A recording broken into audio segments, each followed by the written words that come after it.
৩,০০০ টাকার বালুচরী শাড়িটা আপনাকে ফ্রিতে দেওয়া হবে।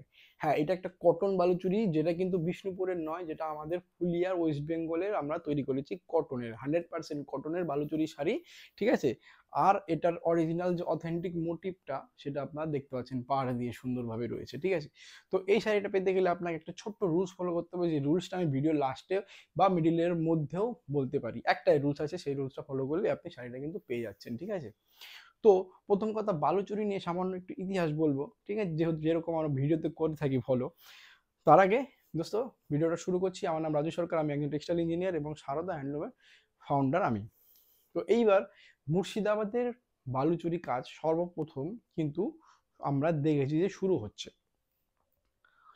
কিন্তু এটা আসলো কোথা থেকে? এটা আসলো ঢাকায়। প্রথম কাজটা হতো কিন্তু ঢাকাতে। ঠিক আছে, সেই আজ থেকে প্রায় 200-250 বছর আগের ঘটনা। কিন্তু বাংলার নবাব তখন ছিলেন আমাদের মুর্শিদ কুলি খান। এই মুর্শিদ কুলি খান কি করলেন, ঢাকার থেকে এই কালচারটা আমাদের ওয়েস্ট বেঙ্গলে নিয়ে আসলেন। ঠিক আছে। ওয়েস্ট বেঙ্গল কোথায় নিয়ে আসলেন? ওয়েস্ট বেঙ্গলে নিয়ে আসলেন মুর্শিদাবাদ জেলার একটা বালুচর বলে একটা গ্রাম আছে। সেই গ্রামে সর্বপ্রথম আজ থেকে 230-40 বছর আগে কিন্তু এই কাজটা শুরু হয়। তখন কি হলো বন্ধুরা, কয়েক দশক চলার পর একটা বড় বন্যা সেই গ্রামে দেখা যায়। তারপরে সেই বন্যার জন্য মুর্শিদাবাদ ডিস্ট্রিক্ট থেকে বাঁকুড়ায় এই বালুচরীর কাজটা কিন্তু শিফট হয়। তার পরবর্তী সময়ে অনেক, প্রায় 100-150 বছর চলার পর ইংরেজ আমলে কিন্তু এই যে বালুচরী কাজটা, এটা কিন্তু ডিক্লাইন হওয়া শুরু করে। এবং এমন ডিক্লাইন হয় দুটো কারণে, পলিটিক্যাল অ্যান্ড ফিনান্সিয়াল। এটা ইংরেজদের দ্বারাই তৈরি হয়েছিল, যাতে আমাদের ইন্ডিয়ান হ্যান্ডলুম বা ইন্ডিয়ান কালচারটা নষ্ট হয় এবং তারা ইন্ডাস্ট্রিয়াল পাওয়ারলুম বা ওই ধরনের কাজ তখন শুরু করতে পারে। তখন থেকেই কিন্তু আমাদের ইন্ডাস্ট্রিয়াল কাজ শুরু হয়েছে।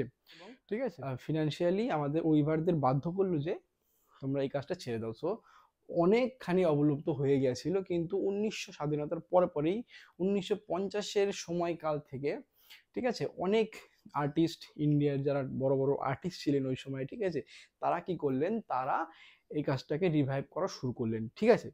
তো তার মধ্যে সব থেকে শুভ ঠাকুর বলে একজন আর্টিস্ট ছিলেন, তিনি সর্বপ্রথম বাঁকুড়া ডিস্ট্রিক্টে গিয়ে ওখানকার যে লোকাল আর্টিস্ট আছে, ঠিক আছে, যেমন নিখিল ভারত বলে একজন আর্টিস্ট আছে, ওনাকে নিয়ে এসে ভালো করে ট্রেনিং দিয়ে, মাস্টার ওইবার ছিলেন তিনি, তাকে ট্রেনিং দিয়ে আবার এই কাজটা রিভাইভ হলো। এবং গভর্নমেন্টের তরফ থেকে অনেক হেল্প করার পরে এখন কিন্তু এটা ওয়ার্ল্ড ফেমাস হয়েছে। আর একটা জিনিস বলতে ভুলে গেছি, এটা 2012-তে কি 11-তে, সেটা গুগল দেখে আপনি কমেন্ট করে জানান কত সালে জিআই আইডেন্টিফিকেশনও পেয়েছিল। ঠিক আছে।